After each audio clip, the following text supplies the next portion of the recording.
Don't ever meet your heroes, they say. You're setting yourself up for disappointment, they say. I've never had heroes in the culinary world, per se. There were chefs that I admired for what they did on the plate or in terms of innovation or how they carried themselves. But I never had that one person I just had to meet. There wasn't anyone I idolized or fanboyed over. It was never my style then, and it's still not my style now. Having said that, there are some chefs, both living and not living, that I would love to sit down and chat with in some cosmic cafe beyond time and space and have a brew, have a coffee, or even better, break some bread with. Now, in my time in the chefy world, I did meet celebrity chefs. You know, sometimes people think celebrity chefs as being these heroes or heroic. That's not a word I would use to describe chefs. That's something I would say for first responders and people who truly are lifesavers. But for some people, celebrity chefs are bigger than life. And like I said, I have met a few. Now, some were bigger than others. And some, frankly, I can't remember meeting. Not because they didn't make an impact. It's just my poor memory. Some of those chefs were international. Some were local. Some had an entourage. Some were just solo. What I remember most about meeting these folks was their energy and my response to that energy, my sense of who they were, my snap judgments, my projections of who I was and my expectations of them. And that's a word that's going to come up a lot in this episode, and other things, all of those put onto them. These men and women who were just trying to do what they had to do. And of course, because celebrity chefs are human, they are not above the human things. There have been scandals and allegations and charges and drama and all sorts of stuff with them. But I'm not really going to focus on those things in this episode. What I do want to share with you here on Seared podcast is who I've met and what my initial thoughts were back then and how I see them now. I also want to look at the bigger picture of how chefs are perceived versus how it really is. And this will lead into shifting perspective, that whole expectations versus reality gap. And which then naturally steps into shifting perspective. It's about managing our expectations of others. And that shifts our perception. And that in turn can help with how you respond and how you feel overall. It's something I wish I understood more of back then, as I could have made better choices in regards to how I saw others, maybe not, I don't know. Especially when I was meeting these people that I thought were bigger or better in some way. Now, of course, on this episode, you get actionable things, so you're going to get a few tips at the end on how to switch perspective so that you're in a more neutral and grounded place rather than letting your emotions get the better of you. So with that, let's spill some tea, shall we? Welcome back. Now, I'm going to be talking about celebrity chefs. Now, what I mean by that are, there's two camps, if you will. Those who are celebrities first in some way, then chefs second. And then those who are chefs first and foremost, and then who got notoriety either in the industry for being so influential or recognition outside the industry. So example of the former would be someone like Rachel Ray or Nigella Lawson, both who actually don't like the title chef, applied to them at least. Examples of the latter would be someone like Paul Bocuse or Joel Robuchon. And then you have all the ones in the middle that we understand, like Gordon Ramsay and Wolfgang Puck, Emerald, et cetera, et cetera. Not that that matters to you.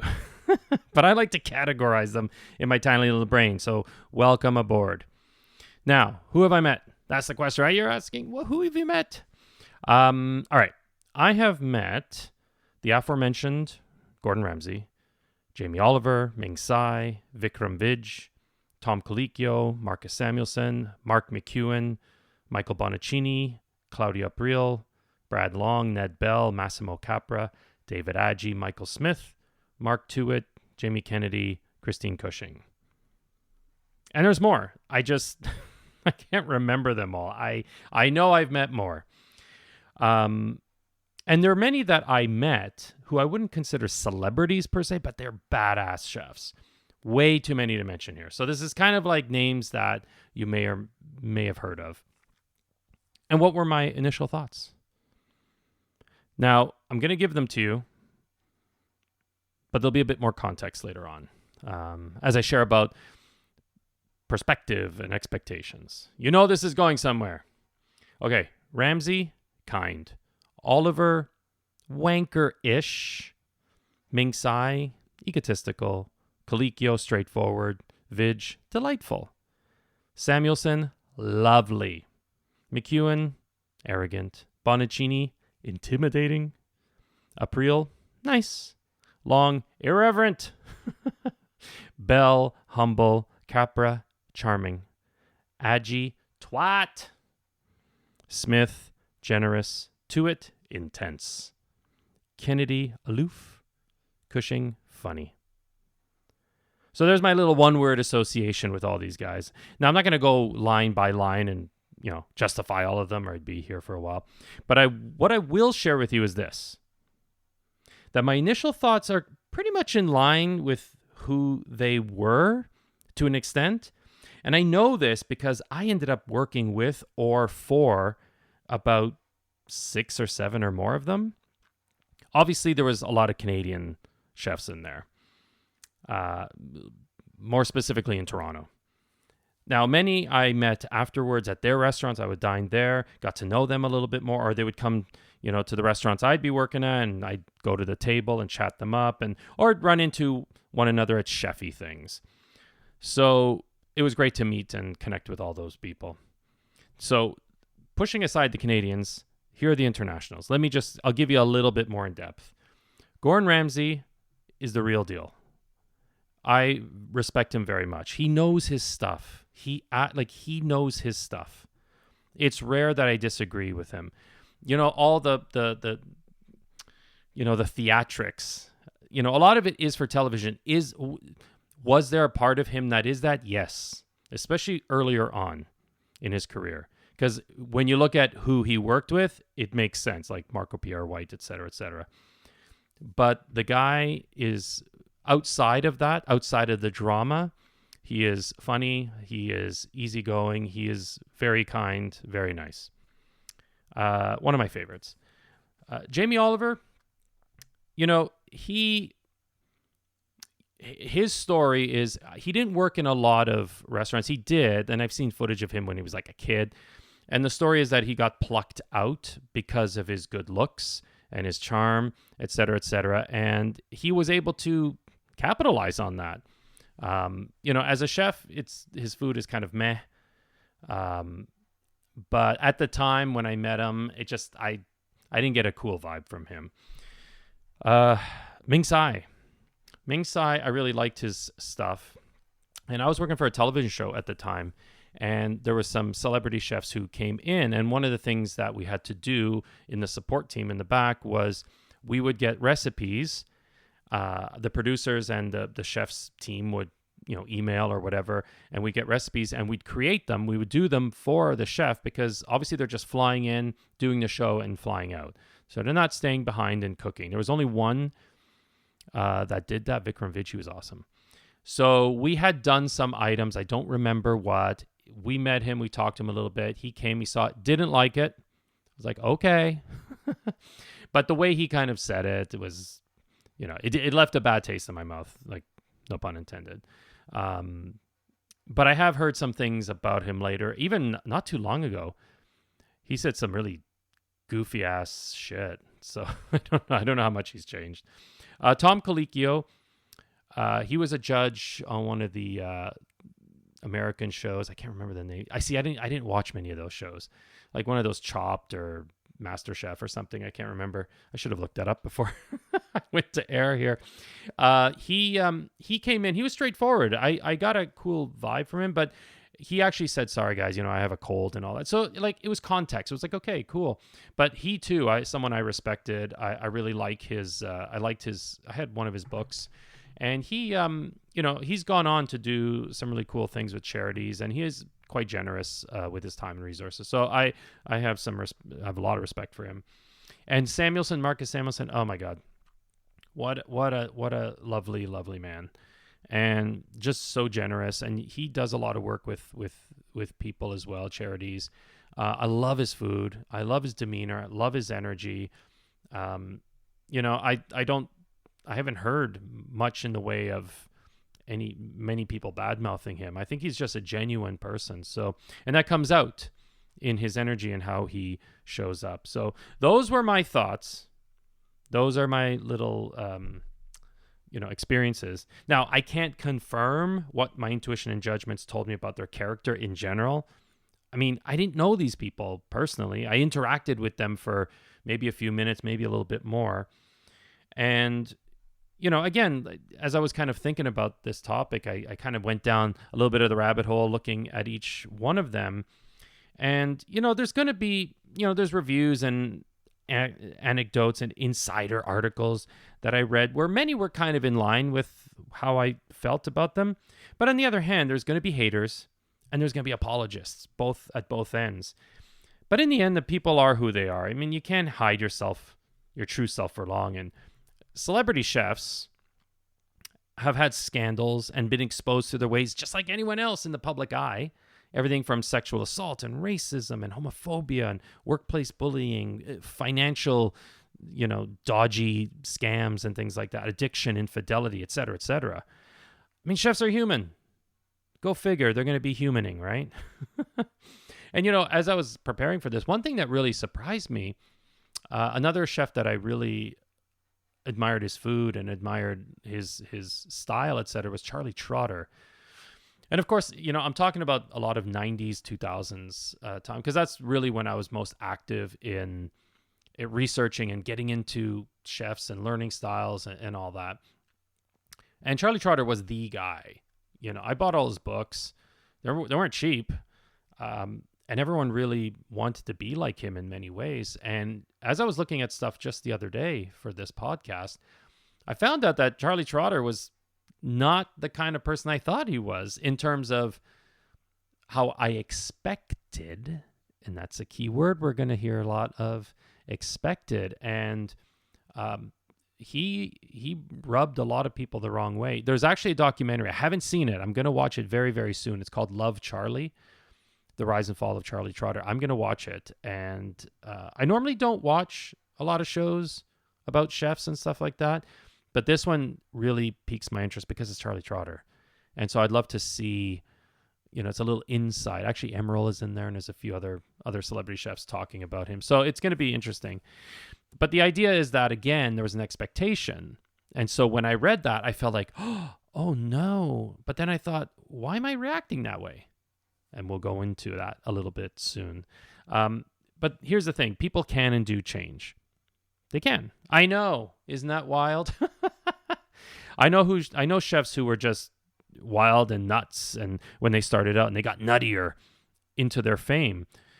But later on would mellow out, maybe sober up, become fantastic mentors and community members later on, helping charities with their time, money, expertise, etc. And for some other chefs, accolades and money and millions of eyeballs thrust upon them changes them. Some manage it well, most do, others not so well. I believe that mostly these things amplify what's already there. That is, if you're kind and generous and humble, these things like the accolades, money, eyeballs, and all that, they can actually help you help others more. But if you're a jackass to begin with, then you can be even more insufferable and egomaniacal. But I'm brushing with big, broad brushstrokes here. So how do I see all those chefs I mentioned earlier? How do I see them now? I see them all, like I see everyone else, as just doing their best with what they had. No doubt many have changed, maybe not all of them. But But the thing is, even if they haven't changed, I have. They've done well. They've excelled in something. They had an allure. They've used their gifts in a way that suited them and continue to this day for most of them. And I have zero judgment against the folks, even the ones I thought who were prickish. Because in the end, it all comes out in the wash. How you treat people, how you respond to the world, how you talk to others, that comes back to you in ways. So has nothing to do with me. So I just focus on myself and how I can help others around me. And that's it. They have their paths, I have mine. So why would I hold energy around who they are? And all this leads me to how chefs are perceived versus the reality. So here's a question. When you think of chefs, what comes up? Is it Ratatouille? Is it a screaming Carmy from The Bear? And speaking of, quick plug, if you haven't seen it, I do a reaction video on a scene on The Bear. It's on my new channel, You Are Gumbo. So I'm going to leave a link in the description. It's a video. It's fun. I'm having a blast with it. Please check out the channel. Subscribe. There's going to be foodie stuff on there for sure. Anyway, getting back, chefs, what do you think of? Do you see a burnt out, coked up, drunk and abusive tosser wanker? Or do you see a motherly figure with a wooden spoon in hand? Or do you see a serious and brooding and intimidating artist? Between TV and movies, we've seen variations of all of these. We've read the books, watched documentaries, binged the streaming series, etc. Some of us know chefs or know someone who knows them, so you've heard maybe some stories about them. Chefs obviously are often seen as egomaniacs, quick to anger, flirting with or in full addiction, flambéed floozies, sleeping with all the front of house staff and even their own, tortured souls, arrogant. Some see chefs as people who love to cook nonstop. Hint or insider info is that no, that is not true. Sometimes they're seen as experts on every food topic or hard to please. And all of these are both correct and absolutely incorrect. It's because, like anyone in any industry, you're going to get the tossers and wankers. There are arrogant bastards out there. There are the old screaming, yelly types out there. The ones who struggle with inner demons. I have been all of these, so I know. But I've also been the kind and generous one. I've been the mentoring one, the approachable, fun one, the one that people feel safe with, the confident yet humbled one. And I learned all that from other chefs who modeled that for me. And I feel real grateful that I was able to learn from such amazing chefs and leaders. So there is no one typical chef type. Maybe that was just kind of a trolling question. It was a leading question. There are just so many misconceptions about chefs that linger to this day. Just like, how cops and lawyers and doctors are portrayed in certain ways on TV and movies. And we know most of them aren't accurate. And in the same way, chefs too have been, slung around with certain cultural stereotypes that we have had to battle. And not only that, even when you see your favorite chef doing their cooking show or reality show, you're not getting the truest version of them. I know we know that to a certain level. We know that. It's TV. It's a reality show. And some are more authentic for sure. But at the end of the day, it's entertainment, baby. It's TV. Everything's cut up and rearranged and, set out lovingly for you in a way that is not always genuine. We're swayed by a certain facade or image of who they are. And which is why, I'm coming around the mountain here. To the point, when we meet them, when we meet our heroes in any way, shape, or form, we're often disappointed or surprised. We realize that the image of them that we've crafted in our mind is at odds with the person in front of us. Again, you can look online and find stories about how so-and-so was really arrogant or was a jerk or whatnot. But, even the kindest and most generous people, they have their bad days. They have their not so great moments. The friction between fact and fantasy is what hurts folks. And those people then lash out, right? They fire off on social media about how so-and-so hurt their feelings or was being, mean girl energy or whatever, whatever goes on. But here's the deal.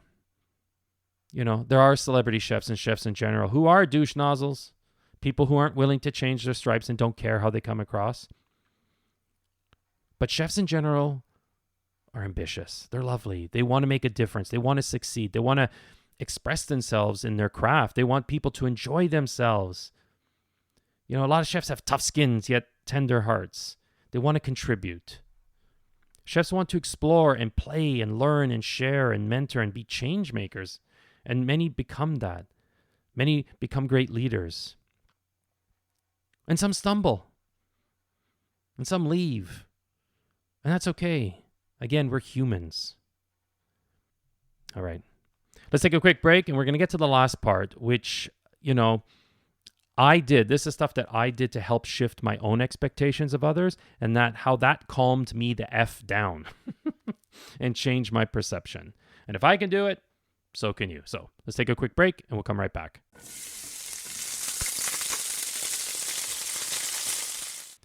Now we're going to get into the good stuff, the fun stuff. At least it's fun for me. This is where you walk away with actionable things you can do to improve and help yourself, because that's what I love doing, is to help you. That's why we're here. It's not just the stories, it's the stuff underneath it. All right, so we've been talking about expectations. And we've all done it. We've all had expectations of something or someone. And when those expectations were not met, we felt how? Disappointed, frustrated, anxious, maybe even pissed off. And here are the most common expectations that we hold. One is anticipating a certain outcome. The second is holding a vision of your mind of how things will play out or should play out. And third is having a set idea of what you wanted or needed from a situation. So if you're looking to meet a person you met online, you may have a way of thinking of how they will greet you. Maybe they're going to be overexcited or thrilled or big hug or whatever it is. Or that the outcome will be that you'll be besties forever, or that you'll get on so well that your dating days will soon be over. We tend to have all these little scenarios playing in our head, and we hold on to them like truth, even before anything has happened. And we become so attached to these expectations that we're unable or unwilling to see the reality of a situation. One of the drawbacks of expectations is we step away from gratitude. We don't see what we have. So instead of thinking like, oh my God, I've had 5 job interviews this week. Instead of saying that, we go into, I can't believe I didn't nail that job down. What an idiot I am. The other drawback is that you set yourself up for failure, especially when you have unrealistic expectations, which most are. Like you imagine, let's say your new boyfriend is going to be like the dream boats you see in romance films, or that maybe your baby is going to be perfect and never fuss, not like the other bad children. Right? Shakespeare said it best when he said that expectations are the root of heartbreak. Unspoken expectations often fall into this category, where we expect people to act in a way that only we know of, and we haven't told them. So it's sheer lunacy that we get upset when they don't do the thing that we think they should do, but we haven't told them. The way past this all is just to learn how to manage our expectations. So how do we do that? How do we do that, Paulie? Because we know that peace begins when expectations end. And just a quick distinction here. There's a difference between having standards and having expectations. Like, when I go to a coffee shop, there's an expectation that the order will be made to my request. That's a standard. That's a standard. Or, that the bus driver will stop when I ring the bell. That's a standard. It's a standard where, there's it's like having an agreed upon criteria for behavior or performance. I ring the bell, i.e. the driver will stop at the next stop. That's a standard. Expectations are not an agreement between people. Instead, expectations are beliefs that a certain outcome or event will happen. So here are 3 ways to manage your expectations in any given situation. 1, don't assume anything. Ask if you're not sure about something. This is the biggest issue when crafting expectations. We base it on things that may have happened in the past or something that we've imagined. We make assumptions based on our own filters of the world, how we see things. We make assumptions based on our beliefs.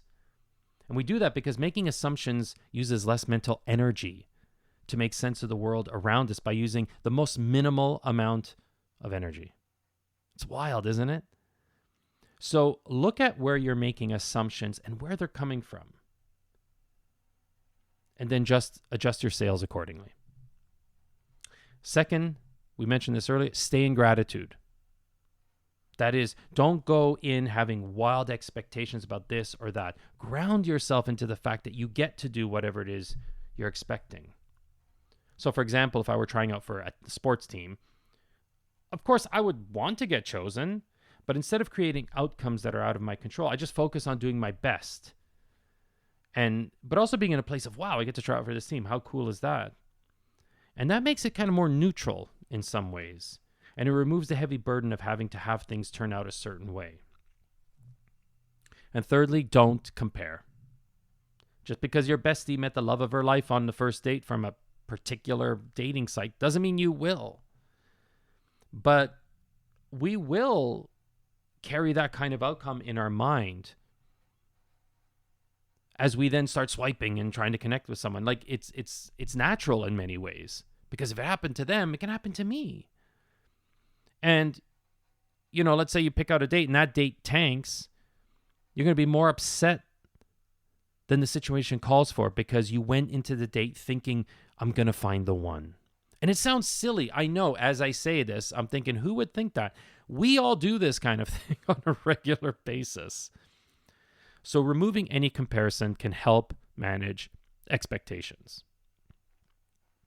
And listen, I'm not here preaching on some mountaintop or pulpit. I still make assumptions, 100%. What's helped me enormously is just not putting heavy expectations on things. It doesn't mean I don't want things or have visions of things in my life, or that I don't get excited about things. I know, as I was sharing all of those tips earlier, it sounds like I'm like this wet blanket or something. And it's not. It just means that I temper those things more with the above mentioned things. I can go in with excitement or nervousness or whatever is sort of appropriate, but I do my best not to go in with heavy expectations attached to them, if you know what I mean, Jelly Bean. You know what I'm saying? You know what I'm saying? Picking up what I'm putting down? I can still feel those things. I can still feel excitement and joy and nervousness. And I allow myself those feelings, but I don't anchor them in storytelling. And what this has done for me is really keep things on an even keel, to keep things neutral, but not robotic, as I said, not lacking joy. I tell myself that I'm open to whatever surprises may happen. Surprises, again, neither good nor bad, but experiences outside my control. And I have to tell you, gentle listener, it's been a game changer. Of course, I can still get caught up in expectations. Like, in my health journey, for example. Right now, I'm in a program, and I've been consistently losing a certain amount of pounds per week, like clockwork almost. And the last 2 weeks, it's not happened. And so I got thrown off because my expectation was based on an assumption of past history. Now, I have gotten caught up in that emotionally, absolutely. But now I've come to a place of neutrality because it's taking too much of my energy and time thinking about the weight, the number on the scale. And it was an assumption. If I'm losing a certain amount every, it's just going to happen forever until I disappear. I don't know. And so I had to adjust my sails. And doing so, I feel so much better about it. I'm not attached to an outcome or expectation based on that assumption. So that's a real-time example for me that I can share with you. And you know what? Like, when you do this kind of work, and it is work, it's mental work, it's emotional work in some ways. When you're shifting the expectations and your views on outcomes, your perspective shifts too. It's like they're connected, right? And in the case of the celebrity chefs I met, I see that these people are probably dealing with things I don't know about. We all are struggling with things that we keep behind the curtain that no one else sees. So I see them in their humanness. And I see that while I may not particularly want or need to be their pals, you know, for many of them, I see that they're doing their best with what they can and where they're at. Just like I have, just like you are. Like I am now doing the best that I can. And maybe 2 years from now, I'm going to look back at this time and go, oh my gosh, Paul, what were you thinking? Right? Like you're just in the moment with where you're at. We're all running on subconscious programming. You know, everyone has their own insecurities, fears, limitations. Now, having all this and understanding is one thing, but it doesn't excuse rudeness or douchebaggery or whatever. But I can see how people come to things. And we, as sovereign beings, have the right to extend boundaries and such, of course. We can hold our own. Just because we understand why people are a certain way doesn't mean we invite them to step all over us. And in understanding all this and doing this work, it brings me so much more peace, to be honest. And what's funny is doing this may make me look a little bit more aloof at times, like I'm disconnected. But a lot of times it's not indifference. It's just a healthy detachment, if you will. I don't know if that makes sense. I hope that does. You know, when you're more in a place of neutrality in everything, a lot less bothers you. And again, for others, because I've had this happen where people look at me and go like, are you, hello, wakey, wakey? I'm like, I'm good. Because I know it's going to work out. I just know. So I'm going to leave you with that. And I invite you to look at your own assumptions and expectations of things and situations and people, and check in with yourself and ask, where can I make the shifts so I'm not getting hot and bothered about X, Y, and Z. So I will let you do that while I go and watch that Charlie Trotter doc. And I'll report in on that down the line. So while I do that, if you're on the laptop or the phone, which I know you are, don't lie. I want you to check out You Are Gumbo. That's my YouTube channel. It's the new one. It's got foodie stuff for sure, like I said, but it's also going to be like seasoned up with loads of other goodies. The link, again, is going to be in the description. And please, if you have found this helpful, please share, comment, like, and or review. Just do something, homie. Energetic exchange, yada, yada, yada. Anyway, I appreciate you being here as always. Thank you. And now, kitchen's closed. Now scram.